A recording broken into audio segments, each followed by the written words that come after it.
मैं आप लोगों के सामने एक छोटी सी कहानी लेके फिर से आई हूँ।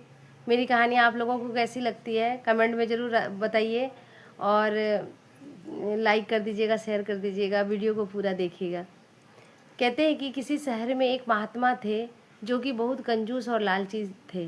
कहते हैं कि लालच बुरी बला है, लालच ज़्यादा नहीं करनी चाहिए। तो वो क्या करते थे महात्मा जी कि पूरे दिन हर घर में जाके मांगते थे और धन इकट्ठा करते थे और शाम को अपना गुजर बसर करते थे। लेकिन वो गुजर बसर ही नहीं करते थे, वो उसमें से धन बचा बचा के कुछ असरफियाँ खरीद लिए थे, असरफियाँ खरीदते थे। तो फिर उनके पास ना काफ़ी सारे असरफियाँ मतलब इकट्ठा हो गया। तो एक बार उनके मन में आया ना कि मैं तीर्थ करने जाऊँ, कि अभी यहाँ आसपास भगवान के दर्शन हो जाते हैं, कहीं ऐसे जाऊँ जो तीर्थ करके आऊँ। तो वो जाने तो उनको लगा कि ये असरफी जो मेरे साथ है ना, अगर मैं रास्ते में ले जाता हूँ तो जगह जगह जैसे रुकते हुए जाएंगे तो क्या पता कि कोई छीन ले या कुछ कोई चुरा ले।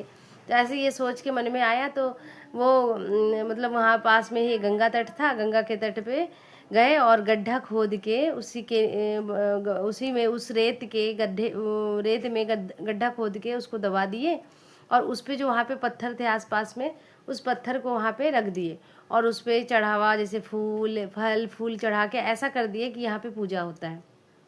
कहते हैं कि उससे ही जब भगवान की कुछ मर्जी हो ना तो हम कुछ नहीं कर सकते उसमें।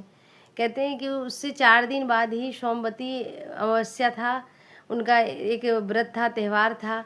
तो बहुत लोग वहाँ पे नहाने आए क्योंकि गंगा का तट था, तो वहाँ पे बहुत लोग नहाने आए। तो नहाने के बाद सबने देखा कि इस तरह पूजा किया है पत्थर का शिवलिंग बना के। तो सब ने करीब सैकड़ों लोगों ने ऐसा कर दिया और वहाँ पे पूजा करके उसके बाद पूजा जब हुआ तो भाई हो ही गया। एक को देखा तो उसने किया, उसने उसको देखा उसने किया, ऐसे करके सैकड़ों लोगों ने कर दिया तो सैकड़ों शिवलिंग हो गई।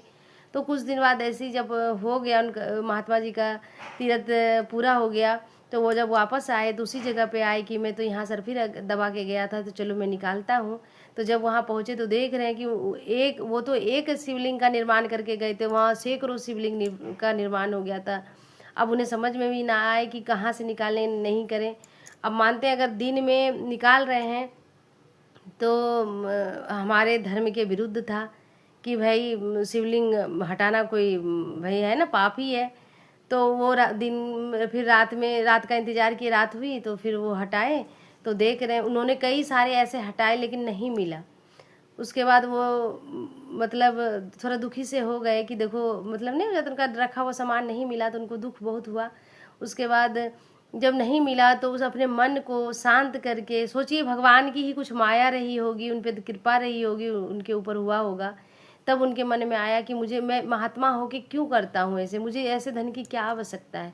मैं तो पूजा पाठ करने वाला, भजन कीर्तन करूँ, असहायों का मदद करूँ, कोई दुखी है उसे खिलाऊं, दाना डाल दूं, कहीं भोजन करा दूं, किसी मंदिरों में दान दे दूं, मुझे असरफियों की क्या ज़रूरत है, मुझे तो इसकी कोई ज़रूरत ही नहीं होगी। ऐसा मन में ख्याल आते ही उन्होंने फिर वहाँ से उठा और खुश हो गए और ऐसे ही अपना मांग के अपना करते थे वैसे जीवन यापन करने लगे, असहायों का दान प्रदान करने लगे और भगवान का भजन कीर्तन करने लगे। और अंत में जाके उन्हें इतनी अच्छी सदगति प्राप्त हुई।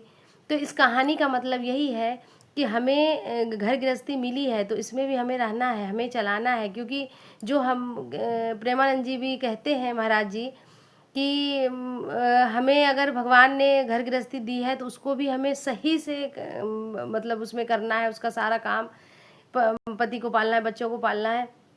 लेकिन जब एक टाइम हो जाए ना तो उसे छोड़ना चाहिए, उस माया से निकलना चाहिए, उस मोह को त्यागना चाहिए और भगवान का नाम जप करना चाहिए। और आप अपना घर चलाते चलाते भी आप नाम जप कर सकते हो, भजन कीर्तन कर सकते हो, अपना काम करते करते भी भजन कीर्तन हम कर सकते हैं, नाम जप कर सकते हैं। और करते हैं, हम जैसे करते हैं वैसे ही आप लोगों के साथ हम शेयर करते हैं। इसलिए कहते हैं कि कभी भी सारा जीवन हमें इसलिए नहीं मिला है कि हम अपने इस चीज़ में व्यर्थ गवा दें, कुछ भगवान का भी नाम जप करें।